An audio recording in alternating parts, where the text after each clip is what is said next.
Hello guys! Welcome po ulit sa aking channel na Learn Math. Okay, what we're going to discuss today is all about the percentage, base, and rate. Okay, what are these three and what are the relationship of these three? Okay, so we have also here the example on how to get the percentage, the base, and the rate. Okay, but first we're going to discuss first the percentage, base, and rate. Okay, what is base? Okay, base, it is the total amount or the whole part. Okay, o ito yung kabuuan na tinatawag natin. Okay, so itong rate ay it is expressed as percent.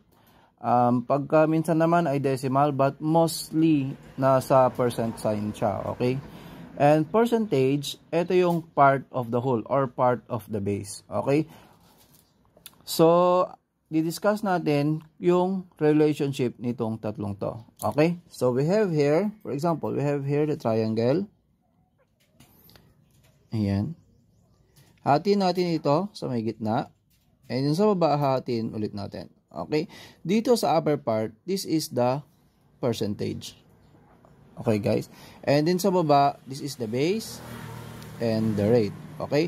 Itong line na to na naghati sa triangle ay means division. Okay? And then, itong line na to means multiplication. Okay? So, the relationship of percentage, base, and rate is considered like this. Okay? If we're going to get the percentage, this one, percentage is equal to base times rate. Okay? So, base times rate. So, ganun yung pagkuha natin ng percentage. While if we're going to get the base, so kung tatakpan natin yung base, guys, ayan. So, ang naiwan lang natin is percentage over rate. Okay? So, percentage over yung rate. Okay? But if we're going to get also the rate, tatakpan natin yung rate. So, P over B, which is percentage over the base. Okay? So, ganun lang guys yung formula na gagamitin natin sa percentage, base, and rate. So, pagka alam nyo to guys, ibig sabihin, mas madali na rin natin isolve yung given problems. Okay? So, meron tayong example dito guys na dalawa. Okay? So, you can post this video guys para at least try nyo rin isolve itong problem na to. Okay? Example number 1. What is 20% of 200? Okay? First, what we're going to do is to identify the given and kung ano yung hinahanap natin sa problem na to. Okay? So, ang hinahanap natin sa problem na to ay the percentage. Bakit? Kasi ito yung rate natin na naka-percent and ito yung pinaka-base natin. Okay? So, ang hinahanap natin ay yung percentage.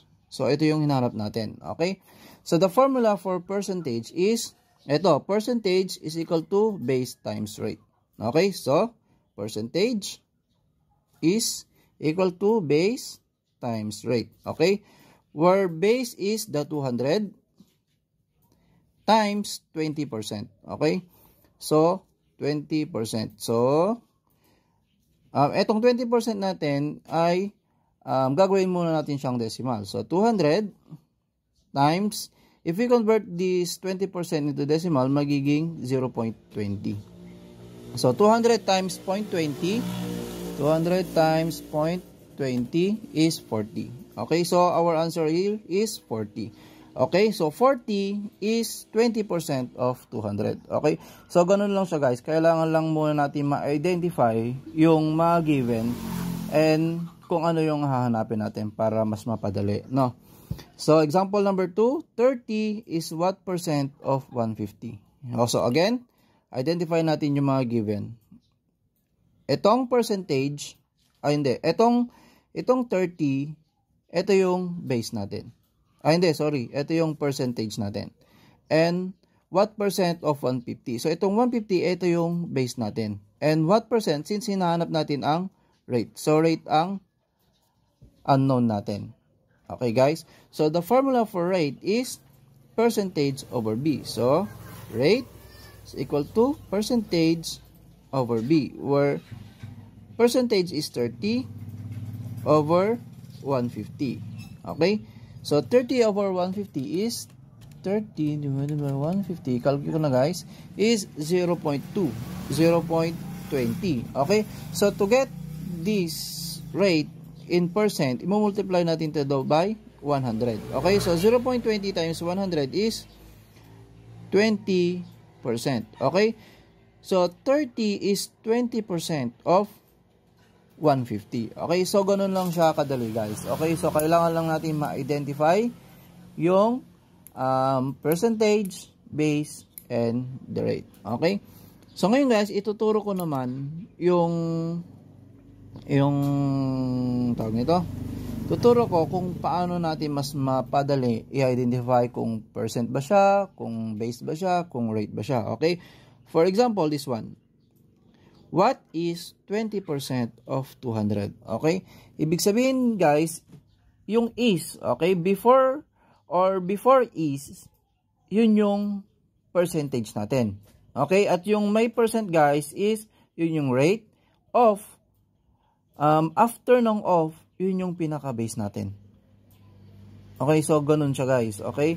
So, what is 20% of 20? So, yung what is the percentage, rate, siyempre naka-percent, and base natin itong after ng of.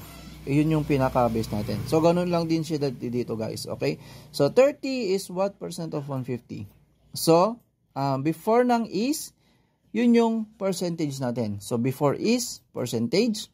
So, what percent? So, unknown yan. And 150. Okay? So, after ng of, yun yung base natin. Okay? So, ganun lang siya kadali mag-identify kung ano yung percent, base, and rate natin dun sa given problem natin. Okay, so next video siguro bibigay tayo ng more examples like this para at least ma-practice natin na. Ayan guys, so sana may natutunan po kayo sa video na to. So please follow and share.